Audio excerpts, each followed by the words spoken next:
Hello, nothing fam. It's not promotion video. YouTube பார்த்துக்கோ, இது promotion video கிடையாது. YouTube. இன்னைக்கு நம்ம எப்படி ஒரே மந்த்ல பணக்காரன் ஆகலாம்னு என்ன சொல்ற? ஒரே மந்த்ல பணக்காரனா? முழுசா சொல்ல விடியா. ஒரே மந்த்ல பணக்காரலாம்னு சொல்லி ஸ்கேம் பண்றவங்கள பத்தி நம்ம இந்த வீடியோல பார்க்க போறோம். இப்படிதான் நிறைய ஸ்கேம் போயிட்டு இருக்கு. அதை பத்தி நான் சொல்றேன். சொல்ல போல அந்த ஸ்கேம் எப்படி நடக்குதுன்னு காட்ட போறேன். அப்படி என்னதான் சொல்ல சாரி காட்ட போறாங்க பார்க்கலாம்.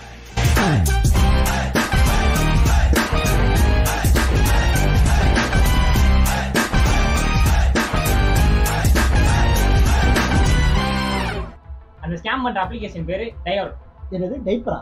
டைப்பர் இல்லையா, அது டயோர். சரி சரி மேல சொல்லு. அது டைப்பர் இல்ல, டயோர். நம்ம குடும்பத்துக்கு இதெல்லாம் தேவையா கோபி? அவேர்னஸ் வீடியோ பண்ண வந்துட்டு இந்த மாதிரி காமெடிலாம் தேவையா கோபி? சரி ஸ்கேம்னு சொல்றியே, இதை பத்தி உனக்கு எப்படி தெரியும்? ஏன்னா இந்த ஸ்கேம் நடந்ததே என்னோட ஃப்ரெண்டுக்கு தான். சரி மேல சொல்லு. ஸ்டார்டிங்ல இது ஒரு தேடி. ஏன் அப்படி பாக்குற? இல்ல மறுபடியும் அதே காமெடி போடுன்னு பார்த்தேன். இல்ல இல்ல, அது அவ்வளவுதான், அந்த காமெடி முடிஞ்சு. சரி நம்ம வீடியோவில் போயிடலாம். ஸ்டார்டிங்ல இது ஒரு ட்ரேடிங் ஆப்னு சொல்லி அவங்க ஃப்ரெண்டு வந்து சஜஸ்ட் பண்ணியிருக்காங்க. சரி இவரும் சரி ட்ரேடிங் மேலே ஒரு ஆர்வம் இருக்கிறதுனால அந்த ஆப்பில் எதனா சரி போடுவோம்னு சொல்லி ஒரு ஐடியா வந்திருக்கு. இப்போ அந்த டயோர் ஆப் எப்படி அந்த என்ன கான்செப்டில் இருக்க போகுதுன்னா, இப்போ அந்த டயோர் ஆப்பில் நிறைய ப்ராடக்ட்ஸ் இருக்கும், இல்லை எக்கச்சக்கமான ப்ராடக்ட்ஸ் இருக்கும். அந்த ப்ராடக்ட்ஸ்க்குன்னு ஒரு ப்ரைஸ் இருக்கும். அந்த ப்ரைஸ் கொடுத்து நீங்கள் அந்த ப்ராடக்ட்டை வாங்கணும். வாங்கினதுக்கப்புறம் அந்த ப்ராடக்ட்டு டெய்லி உங்களுக்கு ரெவன்யூ கொடுத்துட்டே இருக்கும். அந்த ரெவன்யூ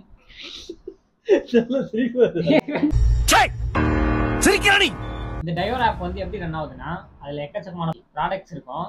அந்த ப்ராடக்ட் வந்து ஒரு ரேட்டு கொடுத்துருப்பானுங்க. அந்த ப்ராடக்ட் அந்த ரேட்டு கொடுத்து நம்ம பர்ச்சேஸ் பண்ணுற மாதிரி இருக்கும். ஸ்டார்டிங்கு பர்ச்சேஸ் பண்ணிட்டு இந்த 50 டேஸில் இவ்வளோ ரெவன்யூ டெய்லி வரும். இவ்வளோ அமௌண்ட் டெய்லி வந்து 50 டேஸ்க்கு நீங்கள் போட்ட காசை விட டபுள் மடங்கு எக்ஸ்ட்ரா வரும். அதுதான் இந்த டயோரோட கான்செப்டே. இதெல்லாம் எப்படி நம்பி போடுறாங்க? ஃபர்ஸ்ட் அது ஸ்டார்டிங்ல அவரும் நம்பல. ஸ்டார்டிங் இதெல்லாம் எப்படி உங்களால ரெவன்யூ தர முடியும், அது அவங்களுக்கு லாஸ் தானே நினைச்சாரு. அது எதனால அவர் போட்டாருன்னா, அவர் ஃப்ரெண்டு ஒருத்தர் இதே மாதிரி தான் ஸ்டார்டிங் மினிமம் அமௌண்ட் தான் போட்டிருக்காரு. போட்டு லேக்ஸ் கணக்கில் சம்பாதிச்சிட்டாரு. அவர் இன்வெஸ்ட் பண்ணதே ஒரு 50K அவ்வளவுதான் இருக்கும்னு நினைக்கிறேன். அவ்வளவு எடுத்திருக்காரு. அதனால சரி லைட்டா ஹோப் வந்துருக்கு. போட்டு சரி இவ்வளவு அமௌண்ட் எடுக்கவே சரி தெரிஞ்சவர் இவ்வளவு அமௌண்ட் எடுத்திருக்காருன்னு சொல்லி இவரும் சரி நம்ம ட்ரை பண்ணி பார்ப்போம்னு ஒரு ஆர்வம் வந்திருக்கு அவருக்கு. இந்த மாதிரி கம்மி காசு போட்டா எவ்வளவு வருது, வேலையே இல்லை, இது சும்மா பர்ச்சேஸ் தான் பண்ண போறோம்னு சொல்லிட்டு ஒரு ஆர்வம் வந்து போட்டிருக்காரு. அவரு போட்டு ஸ்டார்டிங் ஒரு ப்ராடக்ட் வாங்கியிருக்காரு. ஒரு 20K கொடுத்து ஒரு ப்ராடக்ட் வாங்கியிருக்காரு. அந்த ப்ராடக்ட் வந்து டெய்லி ஒரு 1300 சம்திங் ஏதோ ரெவன்யூ கொடுத்து வந்துருக்கு. கொடுத்து அவர் அப்படியே விட்ரா பண்ணிட்டே இருக்காரு. விட்ரா பண்ணிட்டு சரி இன்னும் ஆர்வம் வருது, இன்னும் கொஞ்சம் காசு போட்டா இன்னும் எக்ஸ்ட்ரா வரும்னு சொல்லிட்டு எக்ஸ்ட்ரா ஒரு 15K இன்னொரு ப்ராடக்ட் வாங்குறாரு. போட்டு அந்த ப்ராடக்ட் மொத்தமாக சேர்த்து 2.5K ஏதோ ரெவன்யூ வந்துட்டு இருக்கு. ரெவன்யூ அவர் எடுக்க சரி இன்னும் ஒரு ஆர்வம் வருது, சரி இன்னும் போட்டுருவோம், இந்த ஆப் எவ்வளோ நாள் இருக்கும்னு தெரியலன்னு சொல்லிட்டு அதுக்கப்புறம் 3வது ப்ராடக்ட் போட்டிருக்காரு. ஒரு 20K 19K கொடுத்து போட்டிருக்காரு. அது வந்து டெய்லி ரெவன்யூ 4K என்னமோ வருது. அந்த 4K ரெவன்யூ வந்து விட்ரால் பண்றாங்க. விட்ரால் பண்ணோடனே பெண்டிங் ப்ராசஸ் வந்துச்சு. சரி அவங்களும் சரி 3 நாளுக்குள்ள வந்துடும் சொல்லி அவங்க அட்மின் ஏதோ குரூப்ல அட்மின் சொல்லியிருக்காங்க. சரி அவங்களும் வெயிட் பண்ணிருக்காங்க, வரவே இல்லை. தொடர்ந்து ஒரு 4-5 தடவை விட்ரா போட்டாங்க, வரவே இல்லை. திடீர்னு ஒரு நாள் இருந்து பார்த்தா ஃபெயில்டுன்னு வந்துருச்சு. விட்ரால் ஃபெயில்டுன்னு வந்துச்சு. என்னன்னு புரியல உங்களுக்கு. சரி அட்மின் கிட்ட டெக்ஸ்ட் பண்றாங்க. இவங்க எல்லாரும் சேர்ந்து அட்மின் கிட்ட டெக்ஸ்ட் பண்றாங்க. பண்ணி அவங்க அட்மின் என்ன சொல்றாங்கன்னா, பேங்க் லீவுன்னு சொல்லிட்டாங்க. இந்த ஏப்ரல் மாசம் 14 நாள் பேங்க் லீவுன்ட்டாங்க.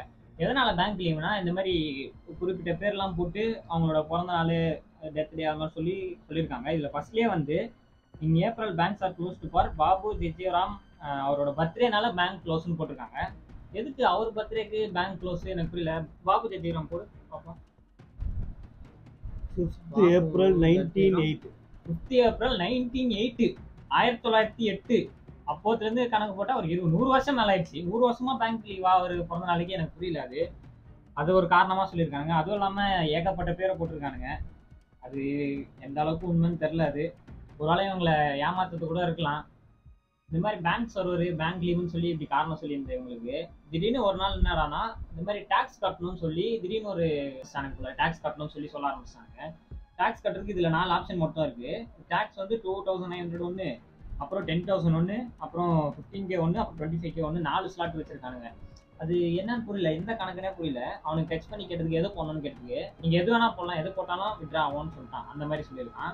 அப்புறம் எதுக்கு எல்லாமே 3Kல வச்சிருக்கலாமே, எதனால இவன் 10K 15K 25K மாத்தி மாத்தி வாங்கலாம் ஒருவர்கிட்ட இருந்து எனக்கு புரியல. அதே மாதிரி ஒன்னொன்றுக்கும் 500 ஸ்லாட்ஸ் தான் சொல்லி போட்டிருக்கான்.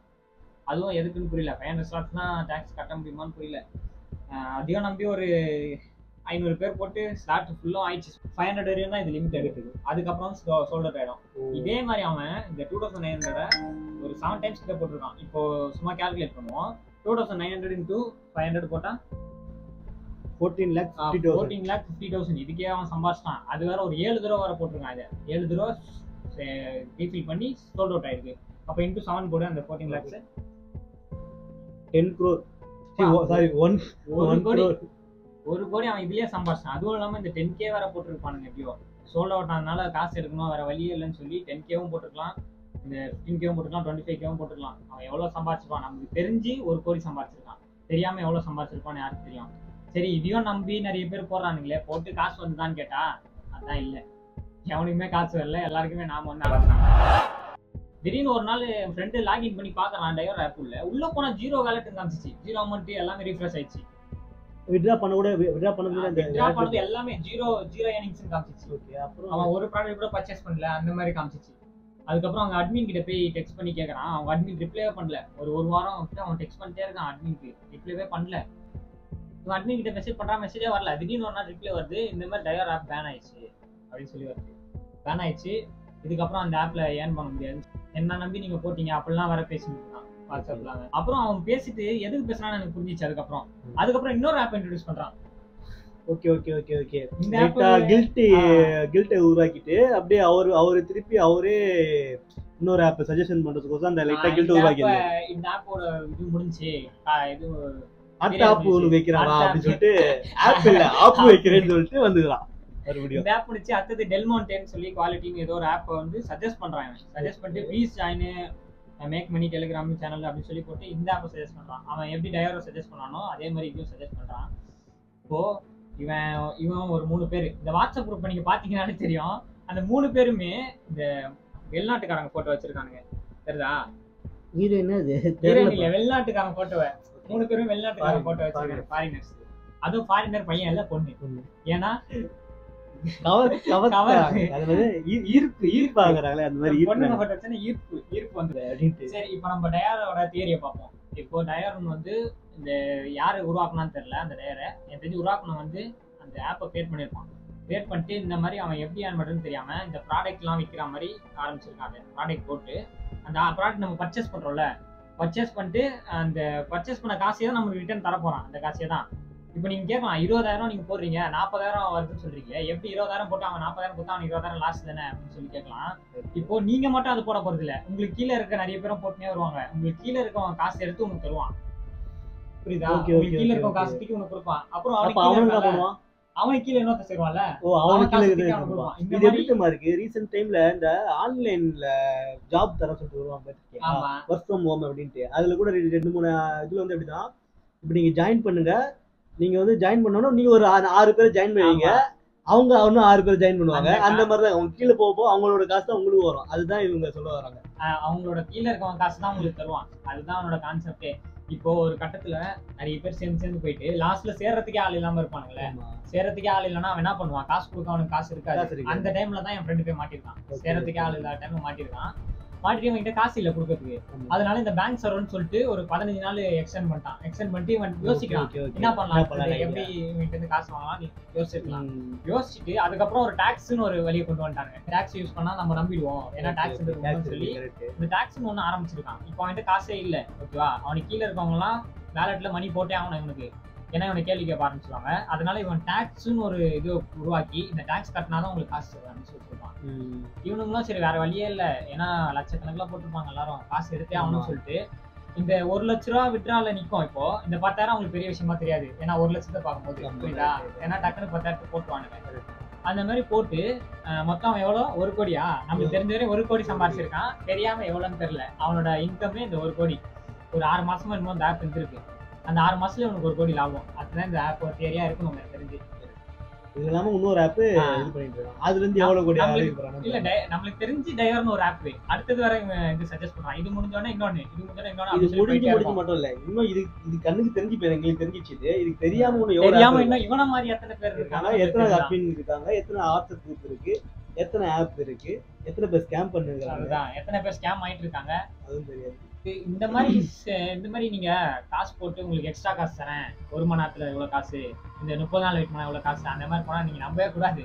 அதான் அந்த மாதிரி எவனாலே முடியாது, எவனுமே அந்த மாதிரிலாம் தர முடியாது, வாய்ப்பே இல்லை. அதெல்லாம் கஷ்டப்பட்டு நீங்க மேல இருந்தவங்க எடுத்துட்டு போயிட்டு இருப்பான். இப்ப லாஸ்ட்ல மாட்டின நீங்க தான் மாட்டீங்க. உங்க காசு தான் இவங்க எல்லாம் மேல இருக்கும், எல்லாருக்கும் போயிருக்கு. அதனால எப்பயுமே அவன் வந்து நீங்க கொடுக்குற காசோட டபுளா தரேன்னா சத்தியமா நம்பிட்டாதீங்க. அதை மட்டும் எனக்கு தெரிஞ்ச வரையும் இந்த டயர் ஆப்பை பத்தி உங்களுக்கு எக்ஸ்பிளைன் பண்ணிருப்பேன்னு நம்புறேன் நான்.